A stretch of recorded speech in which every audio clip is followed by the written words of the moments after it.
Doctor Yunus বর্তমানে Britain সফরে আছেন। তার সফরের বিভিন্ন বিষয় নিয়ে পক্ষে বিপক্ষে তো নানা রকম কথা হচ্ছে, ক্ষোভ বিক্ষোভের বহিঃপ্রকাশ ঘটছে। তার চেয়ে গুরুত্বপূর্ণ অবস্থা সৃষ্টি হয়েছে ব্রিটিশ প্রধানমন্ত্রী তাকে সাক্ষাৎ দিতেই অস্বীকৃতি জানিয়েছেন পত্রিকার শিরোনাম হয়ে আসা এই ঘটনাটি। বাঙালি কমিউনিটির নেতা সাইফুল ইসলামের সঙ্গে কথা হচ্ছিল, আরো অনেক বাঙালিরা সেখানে ছিলেন। তারা বলছিলেন ব্রিটিশের সৌজন্যবোধ পৃথিবীতে দৃষ্টান্ত স্থাপন করার মতো।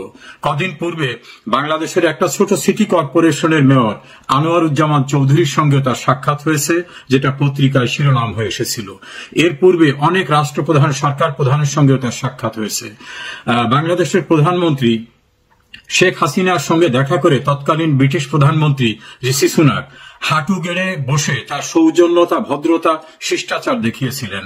বাংলাদেশের প্রথম রাষ্ট্রপতি বঙ্গবন্ধু শেখ মুজিবুর রহমান পাকিস্তানের কারাগার থেকে ব্রিটেনে এলে তার কাছে ছুটে গিয়েছিলেন তৎকালীন ব্রিটিশ প্রধানমন্ত্রী এবং বলেছিলেন যে আপনাকে সম্মান জানাতে পেরে ব্রিটেন সম্মানিত বোধ করছে। এভাবে ব্রিটিশ সম্মানিত ব্যক্তিদের সম্মান জানায়। তাহলে কি হলো? ডক্টর ইউনূসের সঙ্গে দেখা করতে অস্বীকৃতি জানালেন। প্রসঙ্গক্রমে আলোচনায় বাংলাদেশি প্রবাসীরা অনেকেই বলছিলেন ডক্টর ইউনূস যে প্রক্রিয়ায় ক্ষমতা দখল করেছেন এটাকে ব্রিটিশরা গণতন্ত্রের সঙ্গে সামঞ্জস্যপূর্ণ নয় বলে মনে করে। তিনি যেভাবে প্রতিপক্ষকে দমনের জন্য স্টিম রোলার চালাচ্ছেন এটাকেও ব্রিটিশরা ভালো দৃষ্টিতে দেখে না। গণমাধ্যমের গলা টিপে ধরে তিনি যে ভয়ঙ্কর অবস্থার সৃষ্টি করেছেন এটাও ব্রিটিশ সংস্কৃতির সঙ্গে মেশে না। মব সংস্কৃতির নামে তিনি বাংলাদেশে যেভাবে প্রতিপক্ষকে রাস্তাঘাটে মেরে ফেলা, খুন খারাপি সহ ভয়াবহ নৈরাজ্যের পৃষ্ঠপোষকতা দেখছেন, এটাও ব্রিটিশ সংস্কৃতির সঙ্গে সামঞ্জস্যপূর্ণ না। এ কারণেই হয়তো ব্রিটিশ প্রধানমন্ত্রী তাকে সাক্ষাৎ দিতেই অস্বীকৃতি জানিয়েছেন, অর্থাৎ প্রত্যাখ্যান করিয়েছেন। কনক্লুশনে তারা বলল বাংলাদেশের সিলেটের মতো ছোট্ট একটি সিটি কর্পোরেশনের মেয়র আনোয়ারুজ্জামান চৌধুরী ব্রিটিশ প্রধানমন্ত্রীর কাছে গুরুত্বপূর্ণ, তার সঙ্গে সাক্ষাৎ হলো। কিন্তু বাংলাদেশের সরকার প্রধান দাবি করা ডক্টর ইউনূস এত গুরুত্বহীন যে তাকে ব্রিটিশ প্রধানমন্ত্রী সাক্ষাৎই দিলেন না। কেউ কেউ মনে করেন যে কারো বাড়িতে অনাহুত ভাবেও যদি কেউ যায়, নিমন্ত্রণহীন অবস্থাও যায়, তার সঙ্গে তো বাড়িওয়ালা দেখা করেন। ডক্টর ইউনূসের অবস্থাটা এমন হয়ে দাঁড়ালো যে তার সঙ্গে সাক্ষাৎ করতেই অস্বীকৃতি জানালেন। প্রাসঙ্গিকভাবে আরো উঠল যে রাজার আমন্ত্রণে তিনি এসেছেন। কেউ কেউ বলতে পারেন রাজপরিবারের পক্ষ থেকে তাকে বিমানবন্দরে স্বাগত জানাতে কেউ গিয়েছে। যদি যেয়ে থাকে তার নামটা কি দৃশ্যমান তো হলো না। তাহলে কি পদে পদে ডক্টর ইউনূসের অপমান? এটা কি বাংলাদেশের অপমান কিনা? আবার একজনে বললেন না না না, তিনি তো অবৈধভাবে ক্ষমতা দখলকারী, তিনি অপমানিত হলে এটা বাংলাদেশের অপমান নয়। তার অবৈধ ক্ষমতা দখল এবং কুকীর্তির কারণে তার অপমান কোনোভাবেই বাংলাদেশের অপমান নয়। শেখ হাসিনা যেন এক ম্যাজিক। আপনি তার দল সমর্থন করেন বা না করেন, এ কথা মানতেই হবে তিনি একজন অনন্য ক্যারিসমেটিক লিডার। বিরোধীরা শেখ হাসিনার নানা সমালোচনা করলেও তার সাফল্য ও উন্নয়ন চেষ্টার প্রশংসা সবসময়ই করে থাকেন বিদেশের রাষ্ট্র ও সরকার প্রধানরা, বাদ যায় না দাতা সংস্থাগুলো।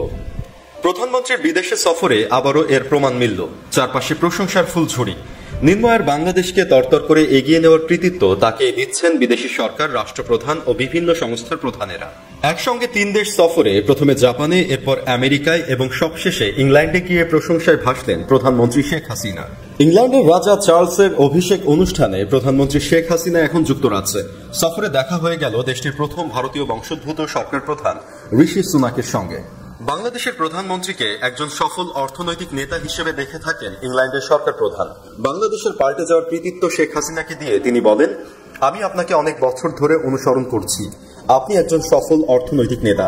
যুক্তরাজ্যের প্রধানমন্ত্রী জানান তার 2 মেয়ে এবং স্ত্রীও শেখ হাসিনার বড় ভক্ত। তার কন্যারা শেখ হাসিনার মতো দৃঢ় নেতা হবেন, এটা তার স্বপ্ন। বাংলাদেশের অর্থনৈতিক উন্নয়নের পাশাপাশি রোহিঙ্গাদের আশ্রয়, ভূমি ও গৃহহীনদের বিনামূল্যে বাড়ি দেওয়ার প্রশংসাও করেছেন ব্রিটিশ প্রধানমন্ত্রী। করোনা ভাইরাস মহামারীতে উন্নত বিশ্বের অর্থনীতি সংকুচিত হলেও বাংলাদেশের 6% বেশি প্রবৃদ্ধির কথাও তুলে ধরেন ব্রিটিশ নেতা। প্রধানমন্ত্রীকে উন্নয়নের রোল মডেল বলেও বর্ণনা করেন তিনি।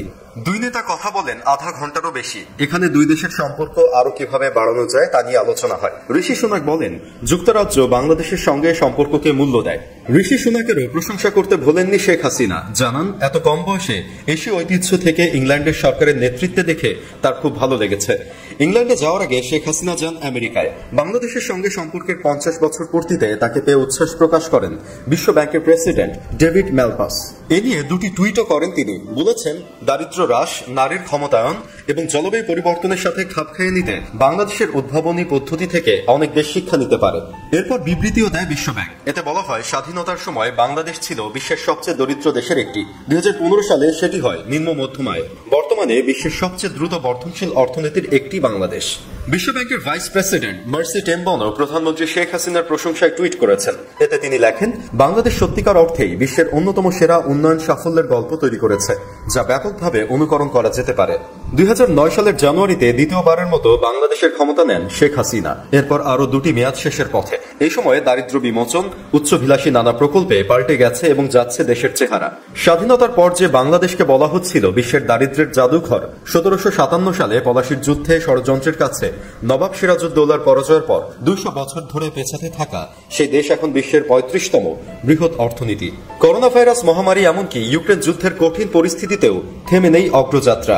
এই উত্তরণ যাদের হাত ধরে হয়েছে তাদের মধ্যে আছেন শেখ হাসিনাও। 2009 সালে শেখ হাসিনা যখন দেশের ক্ষমতা নেন তখন দারিদ্র্যের হার ছিল 40%-এর বেশি। সেটি এখন নেমেছে 18-তে।